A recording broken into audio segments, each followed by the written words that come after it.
All right, here we go. My first podcast ever. It's about MMA. So let's get it rocking. All right, guys. My name is Juan. This is Your Average Fight Fan. It's a new podcast about MMA fights, all types of fights, boxing, MMA. If it's fight related, I like it, and I want to talk about it. So hope you like it. We're going to start off with a preview of tomorrow night's UFC Fight Night, E versus Calvillo, also known as UFC on ESPN 10. It's the 10th time I've been on ESPN. Most of the other fight nights have been on ESPN Plus or ESPN Plus pay-per-view. So this is the 10th time they're on ESPN, which is pretty cool. So the card is going to take place at the UFC Apex, which is in Las Vegas. Was built just for smaller shows, which it wouldn't require a large crowd, kind of like this situation where there's no audience. They normally use this for, the venue is usually used for Dana White's Contender Series. And if they continue to do the Ultimate Fighter, which it looks like they will, they're going to use the Apex for their fights too. So it's pretty cool. It's a small venue. It's nice. It has a 25-foot octagon rather than a 30-foot octagon. Some people say it's a good thing. Some people say it's a bad thing. I mean, the results are the results. Whether they get knockouts or submissions or decisions, it doesn't make a difference. But they do have a 25-foot octagon in the Apex. So let's get right into it. Let's get into the main event. The first fight on the main event, which has, 5 or 6 fights? 1, 2, 3, 4, 5. Yeah, 5 fights on the main card. It's going to be Jessica Evil Eye taking on Cynthia Calvillo, who is going up a weight class to 125 pounds after she missed weight in her last fight. Jessica, however, missed weight again for the second consecutive time. This time she was only a quarter of a pound over at 126 and a quarter pounds, as opposed to last time when she was over by 5 pounds. She was 5 pounds over her last fight. That's a huge advantage when it helps, which helped her get win by a decision against Viviane Araújo, a Brazilian fighter. I don't know. To me, missing weight it's like a legal way of cheating. I mean, seriously, they're allowing you to legally have an advantage over your opponent by weighing more. You don't have to cut the extra pounds.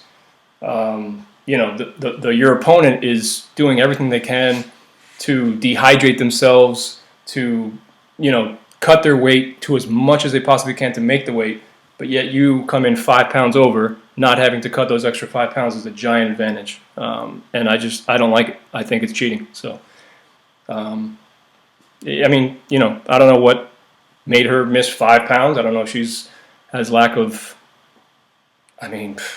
discipline, or she just doesn't care. I don't know what it is, but it's a giant advantage. By the way, she missed weight after posting this video on Twitter bashing Sijara Eubanks for missing weight. Listen to this video. This is good. This is really, really good. This is hilarious, actually.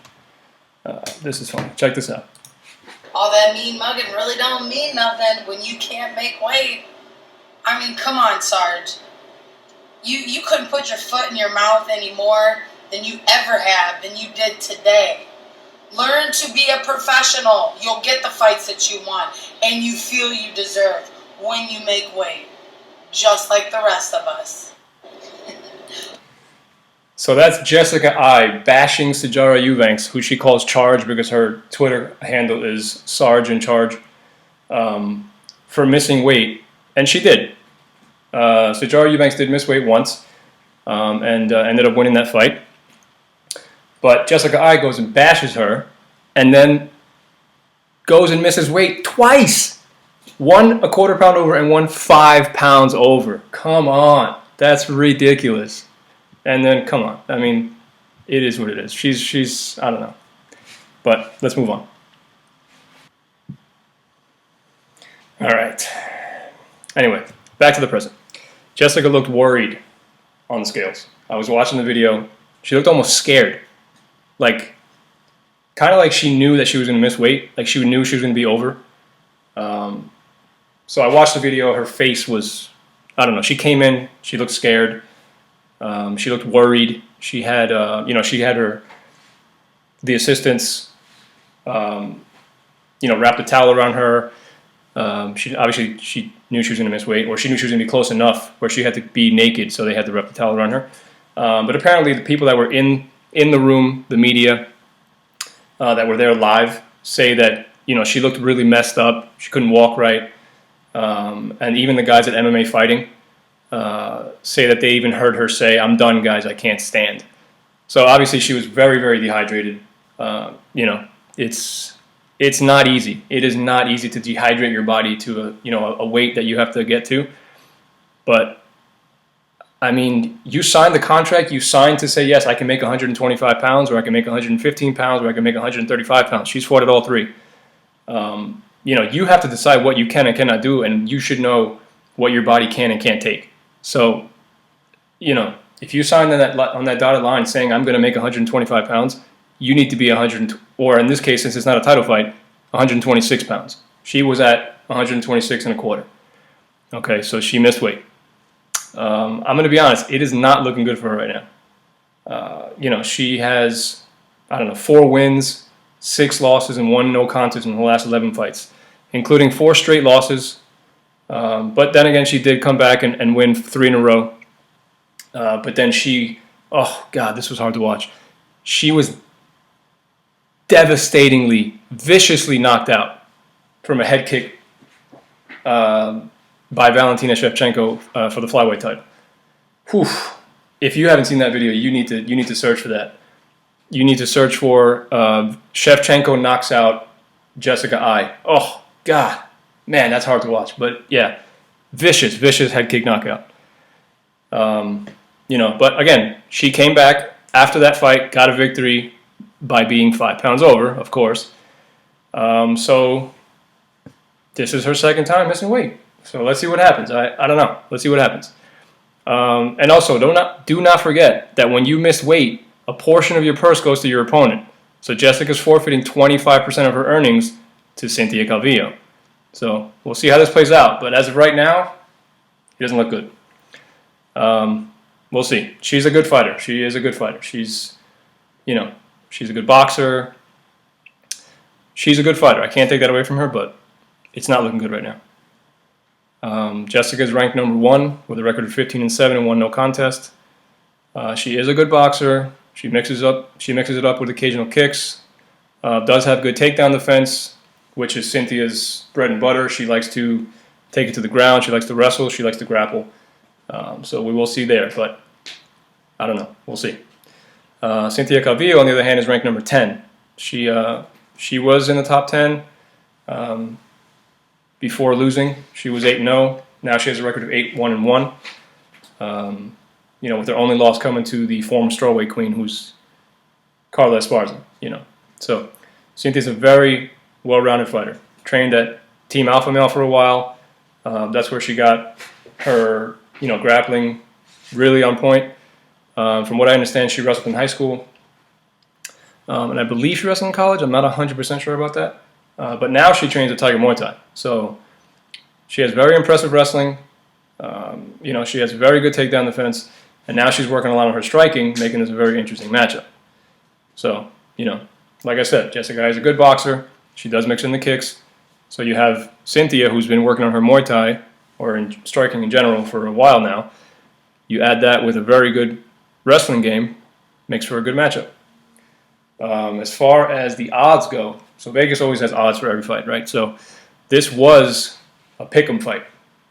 Pick'em means they're either both underdogs or both the favorites. In this case, they were both favored at -110, which means if you if you want to win $100, you have to bet that number. So if you want to bet, in this case, because it was -110, if you wanted to win $100, you would have to bet $110 on the winner.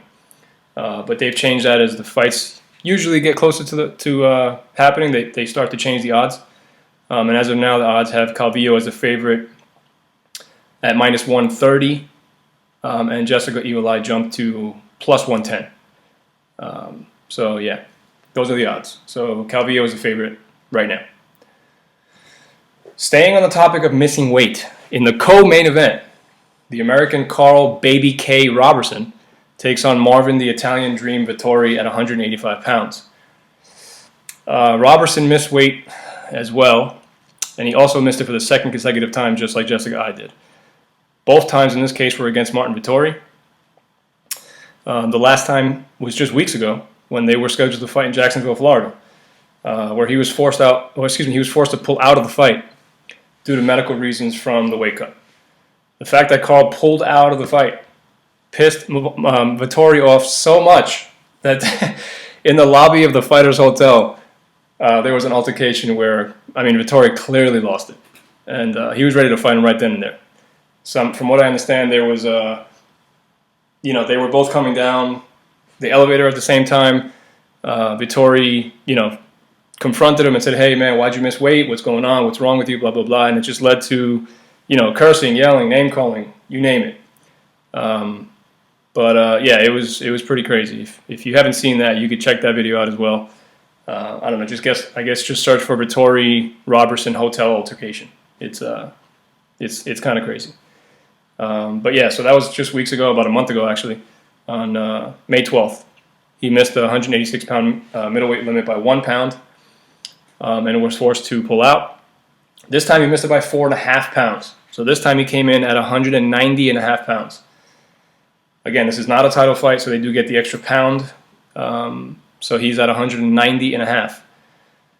There's a rule, like I said before. If you miss weight, you have to give some of your purse to your opponent. So as of right now, Robertson is still fighting, but he forfeited 30% of his purse to Vittori. We'll see if that changes. If he stays in the fight, if he pulls out, we'll see. As of right now, it's 7:24 p.m. on Friday night. He's fighting, and he forfeited 30% of his purse to Marvin. Neither of these guys are ranked in the top 15, but Carl Robertson has a record of 9-2, with his only 2 losses coming in his last 5 fights. Granted, his 2 losses are to Glover Teixeira and Cesar Ferreira. Both of these guys are absolute beasts. Glover is one of the best strikers in the division, and Cesar Ferreira is probably one of the best Brazilian Jiu-Jitsu practitioners in all of mixed martial arts, especially in this division. But he does have 9 victories. Marvin Vittori, on the other hand, has a record of 14-4-1, with losses to the champ Israel Adesanya, who, in my opinion, is the best striker in the division, and he might be one of the best strikers in the entire sport. That's debatable. It's my opinion. His other loss came to Antonio Carlos Jr., who, again, on the ground, one of the best. He's up there with, you name it. This guy's like a multiple-time world champion in jiu-jitsu. The guy's an absolute monster on the ground. You can't blame him for losing to these two guys. Israel Adesanya, who's now the champ, with flashy knockouts. This guy's got, walkouts where he's dancing. He's a good guy. He's a really good guy. Very entertaining. Excellent striker, like I said. And then Antonio Carlos Jr. again. He's just you can't blame Vittori for losing to these 2 guys. Anyway, Vittori is the favorite here. He's at -230 right now. Whereas Robertson is the underdog at 180 plus, so plus 180. When the odds are in the positive, it means you win that number by betting $100. So in this case, by betting $100 on Robertson to win, you would win 180. And of course, you get your initial wager back. So technically, you're betting 100 and you're getting 280 back. Okay, so you're getting your original 100 that you put down, plus your victory earnings is 180. So if you put that together, you're getting 280 back. Okay, next fight is Merab the Machine. Now this last name is difficult. He's from Georgia, the country, not the state. His last name is Valishvili. So that's a tough one. So Merab the Machine Valishvili. Again, out of Georgia. He trains out of Longo Weidman MMA, which is in Long Island, in New York. He's taken on last-minute replacement Gustavo Lopez out of Extreme Couture in Vegas. Merab was supposed to fight Ray Borg, who, due to unknown reasons as of now, pulled out of the fight. So he's out. Dana and the matchmakers did their magic. Pulled Gustavo Lopez out of a bag. He's in. Like I said, last minute. And because of this last minute, it's such short notice for Lopez that both fighters agreed to a catch weight at 140 pounds. So that's what they did. They both made weight for the 140 catch weight. I don't really know too much about Lopez, other than he trains with, Extreme Couture has a bunch of good guys that train there. Randy Couture is a legend. He's owned the gym for quite a while. People like Chael Sonnen used to train there. That it's just an iconic gym in Vegas. So he's definitely at a very, very good gym. He's also fought at a few promotions outside the UFC, like Combate Americas, King of the Cage, Bellator, and Cage Sport. So he's got the experience, But again, none of these guys are in the top 15 of the rankings, so there's not much going on as far as implications goes. They're trying to make it into the top 15. And the only way to do that is to fight guys in front of you or behind you to try to get into the top 15. Call-outs also help. Call-outs, when you're winning and you call out guys in the top 15, you might get those. Dana always says it. If you want to get higher in the rankings, call these guys out. So that helps. Right now, Merab has a record of 10-4. 5 of those fights are in the UFC. He's got a 3-2 record in the UFC. But, one of those wins is coming by way of guillotine choke. So, apparently, this guy's, he's good. According to Ray Longo, who's the owner of, or one of the owners, I should say, co-owner of Longo Weidman MMA, he says this guy's a monster. He's wrestling with guys twice his size. And just the fact that he has one win via guillotine choke in the UFC tells you a little bit about his grappling. He's not just a wrestler. He can submit you. He can finish you. Lopez, on the other hand, he's got an 11-4 record. He's making his UFC debut tomorrow night in the Apex. So we'll see. We'll see what happens. Merab he was heavily favored against Ray Borg at -400. That's a lot. That's a lot. So, when you're talking about -400 and you're betting on that to win, you got to spend 400 to win 100. That's how favorites work. So he was a heavy favorite, and Ray Borg was +300 at the time. But since the fights changed last minute, the odds did as well. As of right now, there's no odds for this fight. And again, that might change. The fight gets closer, things happen, they change. They might put odds on them. They might not. You never know. Sometimes they do, sometimes they don't. So you never know. But yeah, from top to bottom, the next fight brings us Andre Touchy-Feely testing his skills against the Canadian Charles Air Jourdain. That's a good one. Air Jourdain. That's funny. They're fighting at 145. Andre Feely's a veteran. He's got 20 wins, 7 losses. His most recent loss coming his last time out against Sodiq Yusuff, who I'm not very familiar with, but I saw the fight, and Yusuff definitely dominated. He did win by decision, but it was a good fight. I wouldn't say it was a close fight. I think Sodiq Yusuff won the fight, clearly, but it's really up to the judges, and they saw that Yusuff won. So, you're talking about Touchy-Feely, who's fought top competition for most of his career. In the UFC, he's fought the likes of Max Holloway, Yair Rodriguez, Calvin Kattar, Artem Lobov, Michael Johnson, and Miles Jury, among others. These are all top guys in the division. Artem Lobov is no longer in the UFC, but Yair Rodriguez, I believe, is in the top 5. Max Holloway is fighting for the title again. He was considered one of the greatest of all time at featherweight. Calvin Kattar's on the way up. He just knocked out Jeremy Stevens. He cracked Jeremy Stevens bad. Jeremy Stevens was out for minutes. That was a really crazy fight. Michael Johnson, of course, moved up to 55, but he is a monster as well. He's got wins over a lot of good guys. Miles Jury, same thing. The guy started out like a bat out of hell. He came through, when he first made it to the UFC, he was winning all his fights. Now he's, lost some and won some, but still top guys. So, I mean, overall, you're talking about Fili, who's a very well-rounded fighter, great striking and underrated grappling. Being one of the tallest guys in the division at 5'11", he uses his long frame and reach advantage over most of his opponents, and that allows him to stay at distance and make it a striking match. That's his preference. That's what he likes. He's a striker. He does have good wrestling. He does have good jiu-jitsu, but he likes to strike. So that's what he prefers. Charles Jourdain, on the other hand, has a record of 10-2, but he's fairly new to the UFC. This is only going to be his third fight in the world's largest and most successful MMA promotion.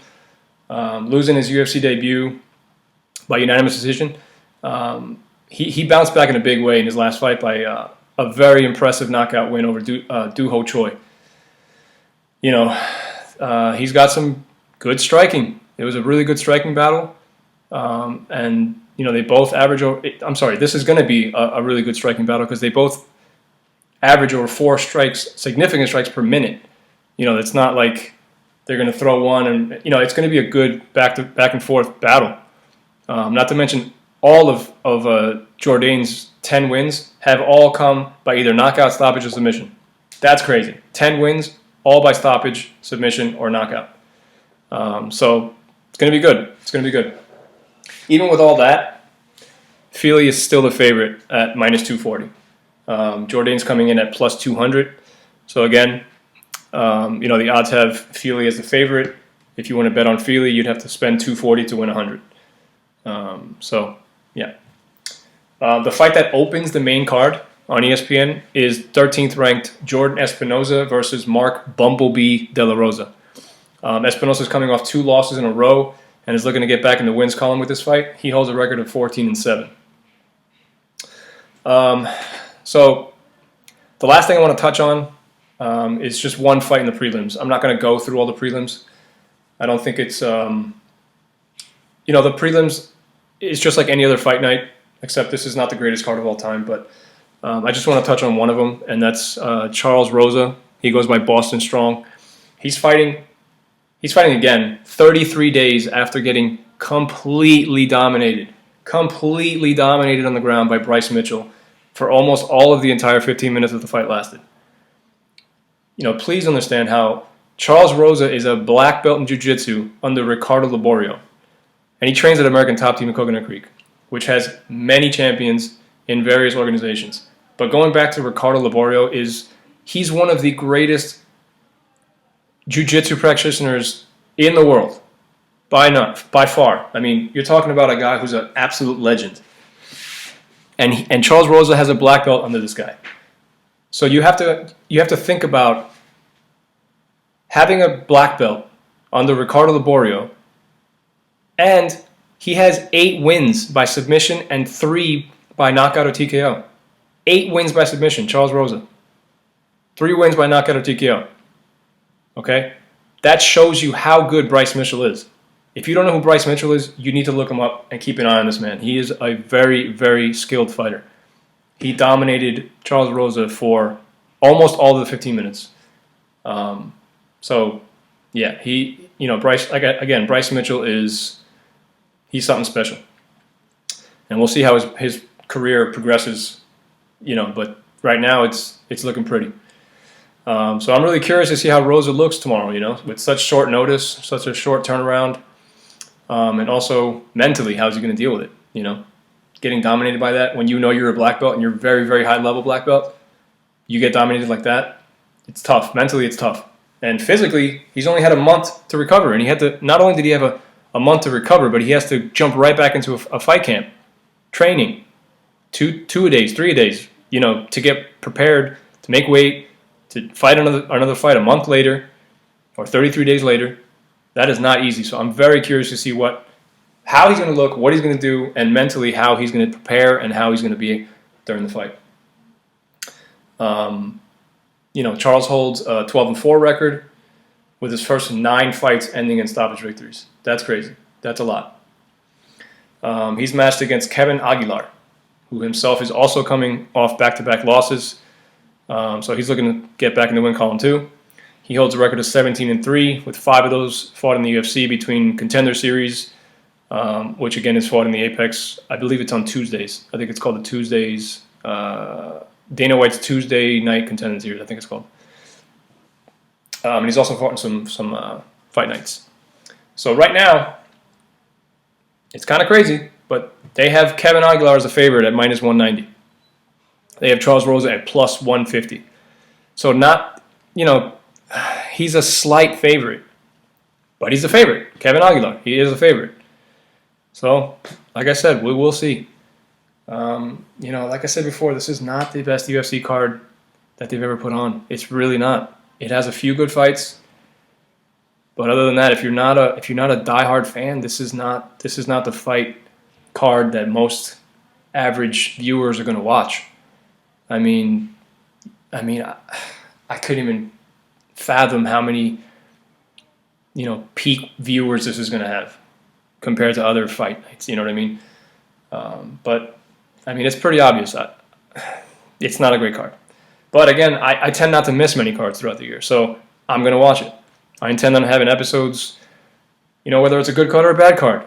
And I intend to do that before and after most UFC events if I can. And give you the breakdown of the odds of the fights. And then after, talk about the outcomes and where the landscape goes after the fights. So that's what we're planning on doing. And hopefully, with your guys' support, consistency, accurate information, stats, that type of thing.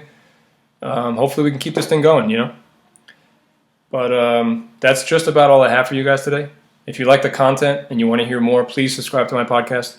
You have no idea how much it helps. No clue how much it helps. Just a simple click of a button, subscribe to the podcast, helps so much. But that's it, guys. Until next time, I am Juan, and this is your average fight fan. Thanks for listening. Have a good night.